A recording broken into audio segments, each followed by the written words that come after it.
حضرت سیدنا عمر رضی اللہ تعالی عنہ جلیل القدر ہستی ہیں جنہیں حضور علیہ السلام نے اللہ سے مانگ کے لیا۔ سارے صحابی رسول کریم صلی اللہ علیہ وآلہ وسلم کے مرید ہیں، لیکن جناب عمر میرے حضور کی مراد ہیں۔ 39 لوگ جب اسلام لا چکے، 39ویں شخص حضرت امیر حمزہ رضی اللہ تعالی عنہ تھے، اور ان کا ایمان لانا مسلمانوں کے لیے بہت بڑی ڈھارس اور بہت بڑے حوصلے کا سبب و ذریعہ بنا۔ تو میرے حضور نے ہاتھ اٹھا لیے، کہا اے اللہ، ایک شیر دیا ہے امیر حمزہ، ایک شیر اور عطا کر دے، اب تیری مرضی، عمر بن خطاب دے دے یا عمر بن حشام دے دے۔ حضور دعائیں مانگ رہے ہیں اور یہ ہاتھ میں تلوار لیے غیظ و غضب سے بھرے ہوئے گھر سے نکلتے ہیں کہ بانی اسلام کا چراغ ہی بجھا دینا ہے۔ راستے میں ایک صاحب ملے اور کہا کہ عمر، تیور کوئی اچھے نہیں لگتے، خیر تو ہے، کدھر جا رہے ہو؟ کہا چراغ اسلام بجھانے جا رہا ہوں، یہ روز کا مسئلہ ختم ہونے لگا ہے میرے ہاتھوں۔ مسکرا کے بولے گھر کی خبر تو لو۔ کہا میرے گھر کو کیا ہوا؟ کہا تمہاری بہن فاطمہ بھی نوکر بن گئی ہے رسول اللہ صلی اللہ علیہ وسلم کی۔ غصے سے بھرے ہوئے اپنی بہن کے گھر کا رخ کرتے ہیں، اندر سے قرآن پڑھنے کی آواز آ رہی ہے، غصہ اور بڑھ جاتا ہے، دروازے کو زور زور سے کھٹکھٹاتے ہیں۔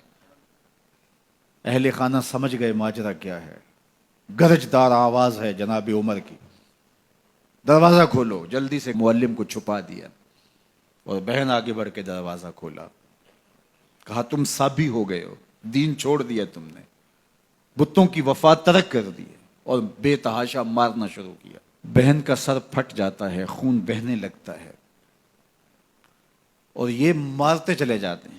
فاطمہ بنت خطاب بولی عمر تم خطاب کے بیٹے ہو، سنو میں بھی خطاب کی بیٹی ہوں، جو ظلم جو جبر کرنا ہے کرو، میں محمد عربی کا دامن نہیں چھوڑوں گی۔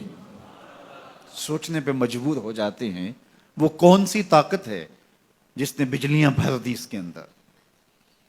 کہا جو تم پڑھ رہے تھے مجھے بھی سنا سکتے ہو؟ کہا تمہیں غسل کرنا ہوگا۔ عمر اپنے بدن کو دھو رہے ہیں، میرا رب دل دھو رہا ہے۔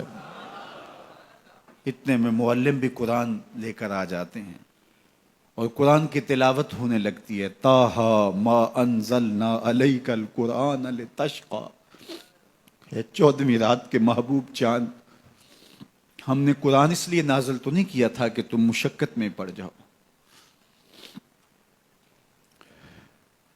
بے تاب ہو گئے، کہا عمر کی عمر برباد ہو گئی، مجھے لے چلو حضور کی چوکھٹ پہ۔ تلوار حمائل کی ہے، بہنوئی ساتھ ہیں، اور حضور کی بارگاہ میں حاضر ہو رہے ہیں۔ دروازے کے سوراخوں سے دیکھا تو صحابہ تشویش کا اظہار کرنے لگے کہ عمر آ رہا ہے، تلوار حمائل کی ہے، ارادے اچھے نہیں لگتے۔ جناب امیر حمزہ نے کہا دروازہ کھول دو، اچھی نیت سے آیا تو استقبال کریں گے، نیت اچھی نہیں ہے تو اس کی تلوار سے اس کی گردن کاٹ دیں گے۔ حضور کے سامنے جا کے بیٹھ گئے، گلے میں کپڑا ڈالا تھا، حضور نے پکڑ کے کہا عمر ابھی وقت نہیں آیا کہ تم اسلام لے آؤ؟ یہی وقت تھا عمر کے اسلام لانے کا۔ لبوں پہ کلمہ جاری ہو گیا، اللہ اکبر کی صدا اس زور سے گونجی کہ مکے کی گلیاں گونجنے لگیں۔ اسلام لانے کے بعد حضور سے پوچھتے ہیں حضور کیا ہم حق پر نہیں ہیں؟ فرمایا ہم حق پر ہیں۔ اللہ کا دین سچا نہیں ہے؟ کہا اللہ کا دین سچا ہے۔ آپ اللہ کے سچے نبی نہیں ہیں؟ فرمایا میں اللہ کا سچا نبی ہوں۔ تو کہا پھر ہم چھپ کے عبادت کیوں کریں؟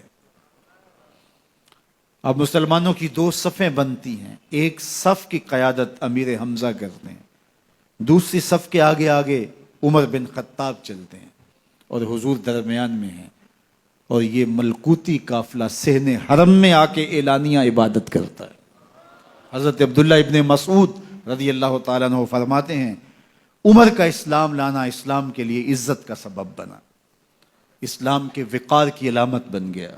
ایک ایک کے دروازے پہ جا کے دروازہ کھٹکھٹا کے کہتے ہیں، وہ تو اور خبر سننے کے لیے بے چین تھے کہ یہ بانی اسلام کی زندگی کا چراغ بجھانے گیا تھا، کوئی خبر لایا ہوگا۔ وہ کہتے ہیں آؤ عمر کدھر آئے ہو؟ کہا تمہیں بتانے آیا ہوں، کمزوروں سے پنجہ آزمائی کرتے رہے ہو، آؤ میرے سے بات کرو، میں محمد عربی کا نوکر بن گیا ہوں۔ اللہ اکبر۔ میرے حضور نے فرمایا جب اچھے لوگوں کا ذکر کرو تو میرے عمر کا ذکر بھی کیا کرو۔ میرے عمر کی زبان پر حق بولتا ہے، سچ بولتا ہے۔ ان الشیطان یفر من ظل عمر، عمر کے سائے کو دیکھ کے شیطان بھاگتا ہے۔ اللہ اکبر۔ اسلام لائے تو زندگی کی ایک ایک سانس اسلام کے لیے وقف کر دی، حضور کا پہرا دیا، حضور کی ناموس کا پہرا دیا، حضور کی شریعت کا پہرا دیا۔ اسلامی فتوحات پھیلیں تو پھیلتی ہی چلی گئیں، کبھی مصر فتح ہو رہا ہے، کبھی ایران فتح ہو رہا ہے، آرمینیا تک مسلمانوں کی افواج پہنچتی ہیں۔ 22 لاکھ مربع میل پر حضرت عمر رضی اللہ تعالیٰ عنہ کی سلطنت پھیل جاتی ہے۔ عدل و انصاف کا دورہ ہوتا ہے۔ زمانے نے دیکھا کہ غیر مسلم بھی عدالت میں کھڑا ہے تو اسے خوف نہیں ہوتا تھا کہ میرے سے ناانصافی ہوگی، اس لیے کہ حکومت عمر کی چل رہی ہے۔ وہ بھی مطمئن ہوتا تھا کہ میرے ساتھ انصاف ہوگا۔